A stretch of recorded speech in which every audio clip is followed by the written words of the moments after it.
ऐकून घ्या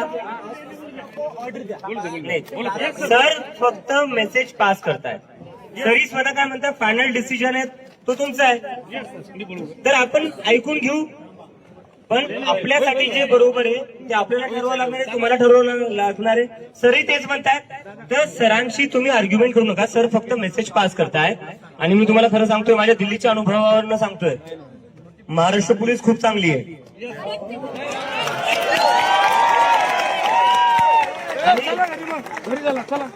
सर बोलले ना आता 2 मिनिटं तुम्ही अहो सर माझं म्हणणं काय आहे? हे पोरं सकाळपासून बसलेले इथं, हे पोरं सकाळपासून बसलेले. म्हणणं काय आहे? ते काय बोलले एक माहिती मिनिट, मी काय बोलतोय, सर जिल्ह्यात एक मिनिट.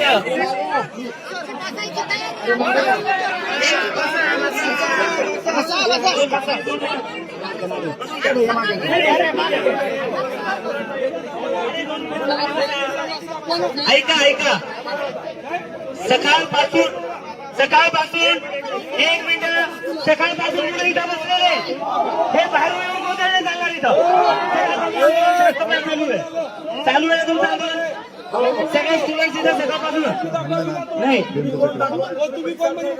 स्टुडंट्स जे म्हणतील ते होईल. स्टुडंट्स जे म्हणतील स्टुडंट्सच्या म्हणतील ते होईल. बाहेरून येऊन गोंधळ घालू नये.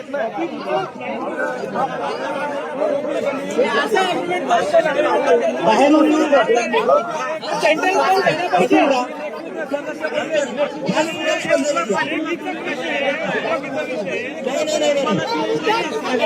सगळे स्टुडंट खाली बसा. सगळे खाली बसा. हे बघा, आपलं जे आंदोलन आहे शांतपणे करायचंय. तुम्ही सगळे सकाळपासून काही न खाता पिता इथं बसलेले, तुम्ही तुमच्या भविष्यासाठी बसलेले. पोलिसांनी सहकार्य केले सकाळपासून, त्यांनी सहकार्य केले.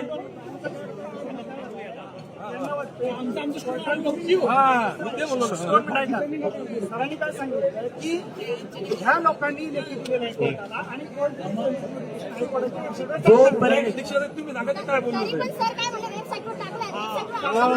जोपर्यंत वेबसाईटवर येणार नाही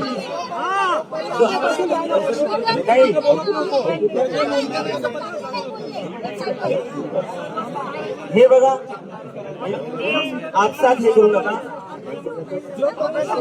शांतपणे आंदोलन चालवायचं आणि जोपर्यंत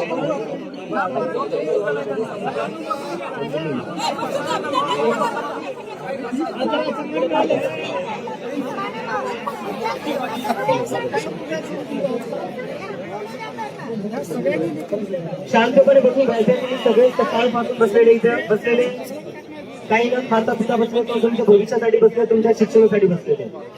तर शांतपणे बसून राहते. जोपर्यंत ऑफिशियली काही येत नाही तोपर्यंत.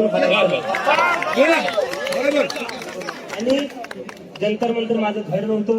जंतर मंतरला मी कोणाला ओळखत नव्हतो. तरी 35 दिवस बसून राहिलो होतो. हे माझं घर आहे. मी बसायला तयार आहे, जर तुम्ही बसायला तयार. आणि पोलिसांना अजिबात त्रास द्यायचा नाहीये. महाराष्ट्राची पोलीस खूप छान आहे. दिल्ली पोलीस काय होती हे जंतर मंतरला तुम्ही आले असताना कळालं असतं.